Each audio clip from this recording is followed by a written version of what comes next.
أنا في عالم التحليل منذ سنوات طويلة، لكنني لم أشاهد شيئا كهذا من قبل. 16 هدفا، رقم غير واقعي في بطولة عالمية أمام منتخب جاء مستعدا ويمثل بلدا فخورا. لكن ما فعله المغاربة تجاوز الحسابات والمنطق. أداء منظم، سرعة، تمريرات دقيقة، ضغط متواصل، وكأنهم يكتبون درسا في كرة القدم الحديثة. هذا الجيل لا يلعب لمجرد الفوز، بل ليعلن أن المغرب أصبح قوة كروية صاعدة ترعب خصومها وتبهر العالم. المغرب اليوم ليس مجرد منتخب صغير، المغرب أصبح ظاهرة حقيقية في كرة القدم العالمية. 16 هدفا في مباراة واحدة ليس فقط فوزا، بل إعلان عن قوة، عن رؤية، وعن قدرة استثنائية على إعادة كتابة التاريخ.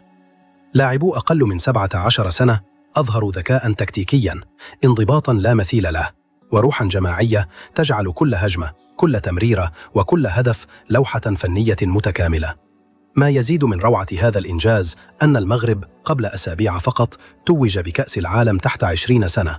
هذا التتويج لم يكن محطة عابرة، بل جزء من سلسلة انتصارات تؤكد أن كرة القدم المغربية تخطو بخطوات واثقة نحو القمة. جيل بعد جيل، فريق بعد فريق، المغرب يثبت أن العمل المنهجي، الانضباط، والموهبة الموهوبة بالفطرة تصنع قوة لا يستهان بها. اليوم شاهدت فريقا صغيرا يلعب بعقلية الأبطال، يفرض سيطرته على أرض الملعب منذ اللحظة الأولى وحتى الأخيرة، ولا يترك للصدفة مكانا. 16 هدفا، وكل هدف يحمل رسالة. المغرب قادر، المغرب قادم، والمغرب سيظل يدهش العالم بأفكاره، بتكتيكه، وبشغفه الذي لا ينتهي. هذا الإنجاز اليوم ليس مجرد نتيجة، بل تجسيد لحقبة جديدة في كرة القدم المغربية، فصل جديد من الانتصارات المتتالية التي تجعل من هذا البلد قوة صاعدة في كل الفئات العمرية. إنه نموذج حي لكل منتخبات العالم. العمل المبكر، التخطيط الذكي، والانضباط الكروي يولد أبطالاً قبل أن يصبحوا مجرد أسماء على القميص. المغرب لا يكتفي بفوز هنا أو هناك، إنه يكتب تاريخاً متصاعداً، جيل بعد جيل، بطولة بعد بطولة، وكل إنجاز يرفع سقف التوقعات أكثر فأكثر. اليوم التاريخ سجل، العقول استغرقت بالإعجاب، والكرة المغربية أثبتت أن الطموح الكبير يولد من التخطيط، الشغف، والعمل الجماعي. وهؤلاء الشباب ليسوا فقط أبطالاً في الملعب، بل رمز لإصرار إفريقيا، وإشعار للعالم بأن المستقبل سيحمل اسم المغرب بقوة وعظمة. حين سمعت النتيجة لأول مرة لم أصدق ما وقع. 16 هدفا مقابل لا شيء. هذا ليس فوزا عاديا، هذا حدث استثنائي، وإشارة واضحة إلى أن كرة القدم المغربية تعيش مرحلة جديدة كليا. منتخب المغرب لأقل من 17 عاما لم ينتصر بالصدفة، بل بالعمل وبالرؤية وبالانضباط الذي بدأ منذ سنوات داخل الأكاديميات والمراكز التدريبية.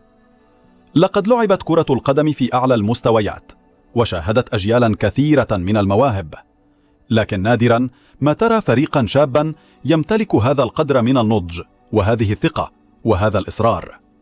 هؤلاء الفتية المغاربة لم يأتوا ليلعبوا فقط، بل ليعلنوا للعالم أن المغرب بات مدرسة كروية حقيقية، وأن أفريقيا لم تعد تكتفي بالمشاركة، بل تسعى للهيمنة والريادة. 16 هدفا ليست رقما، إنها رسالة قوية، رسالة إلى كل من ظن أن الكرة الإفريقية لا تستطيع مجاراة العالم. المغرب اليوم يثبت العكس، جيل صغير يلعب بتنظيم أوروبي، بعقلية احترافية، وبروح إفريقية لا تقهر.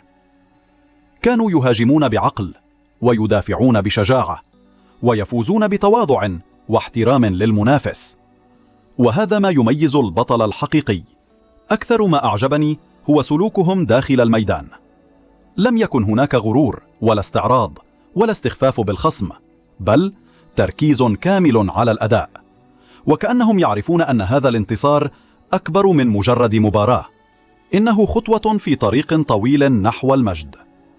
أؤمن أن وراء هذا المستوى عملا عظيما، من مدربين ومؤطرين ومسؤولين آمنوا بأن الاستثمار في الشباب هو الطريق نحو القمة. هؤلاء الصغار هم الامتداد الطبيعي لما فعله المنتخب الأول في كأس العالم بقطر، جيل يكمل مسيرة المجد بثقة وعزيمة. أنا فخور جدا بما رأيته، وأقولها بصدق. كرة القدم المغربية تسير في طريق تصاعدي مدهش، وهذا الفوز التاريخي ليس صدفة، بل دليل على أن المغرب يملك مشروعا متكاملا للمستقبل. 16 هدفا.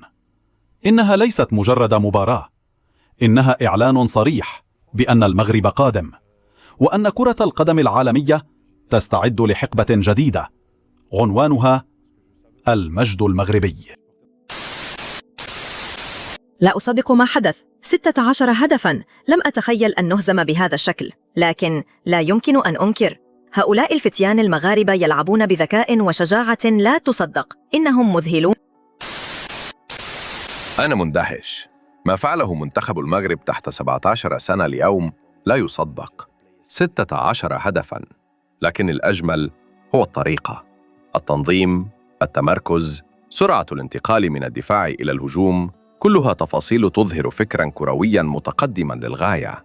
هذا الفريق لا يعتمد على الموهبة فقط، بل على وعي تكتيكي ناضج يذكر بما نراه في أعلى مستويات كرة القدم.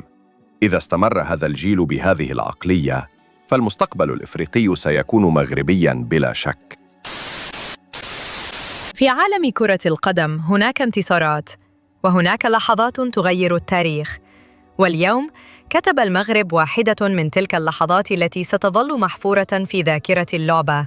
16 هدفاً مقابل لا شيء، رقم لا يصدق، لكنه أصبح حقيقة بأقدام فتية مغربية أبهرت العالم بأسلوبها، بانضباطها، وبروحها التي لا تعرف المستحيل. منذ أسابيع فقط احتفل المغرب بتتويجه بكأس العالم تحت 20 سنة، وها هو الآن يضيف صفحة جديدة إلى كتاب إنجازاته المتتالية. جيل بعد جيل يثبت أن هذا البلد لا يعيش على الحظ، بل على رؤية واضحة، تخطيط ذكي، واستثمار حقيقي في مواهبه الصغيرة. ما حدث اليوم لم يكن مباراة عادية، بل عرضاً كروياً راقياً جسد معنى التفوق الجماعي والمهارة الفردية معاً. العالم بأسره يتحدث عن المغرب الآن، عن مشروع رياضي يتجاوز الفئات، عن مدرسة جديدة تعيد تعريف كرة القدم في إفريقيا والعالم العربي، من الملاعب الصغيرة في المدن المغربية إلى منصات التتويج في البطولات العالمية.